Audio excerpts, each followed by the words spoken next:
عارفين كده لما بيجيلنا وقت بنكون حابين قوي ناكل حاجة مسكرة او حلوة، وفي نفس الوقت مفيش مكونات عندنا في البيت قوي. الوصفة دي بجد ليكو.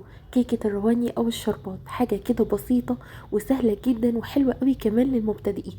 يعني لو ما عندكيش اي خلفية عن المطبخ باذن الله هتطلع ناجحة معاكي جدا. اول حاجة هنعملها الشربات مع بعض. 2 كوباية من السكر زيهم من المية، وعصير نص ليمونة.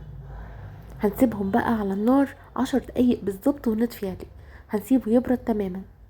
في بولة بقى هنحضر 3 بيضات، وكمان معلقة صغيرة من الفانيليا،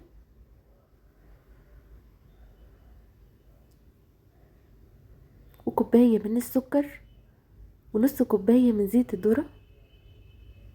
وهنضرب المكونات دي كويس جدا بالويسك او بالهاند بلندر او باي حاجة. موضوع سهل وبسيط جدا. اول ما اللون يفتح معانا بالشكل ده اتأكدنا ان السكر داب تماما. هبتدي انزل بكوباية واحدة بس من الدقيق، ومعلقة كبيرة من البيكنج باودر، وكوباية كمان من السميد الناعم. هنضرب ضربة بسيطة كده لحد ما نخلط المكونات كلها مع بعض، وده بيكون الشكل وبيكون القوام بالظبط. تمام كده. نحضر بقى الصينية بتاعتنا. احنا مسخنين الفرن طبعا بتاعنا دلوقتي قبل الاستخدام ب5 دقايق. تمام. هندهن الصينية كويس جدا بزيت بسيط، وابتدي انزل بالخليط بتاعي. هتدخل بقى في فرن درجة حرارة 180. بتاخد تقريبا ساعة الا ربع، من نص ساعة يعني. تبدأي كده تشيكي عليها لحد ساعة الا ربع. تمام كده. اول ما بتطلع وهي سخنة تسقيها بالشربات على طول اللي هو بارد. تمام كده. هتتشربوا بكل سهولة.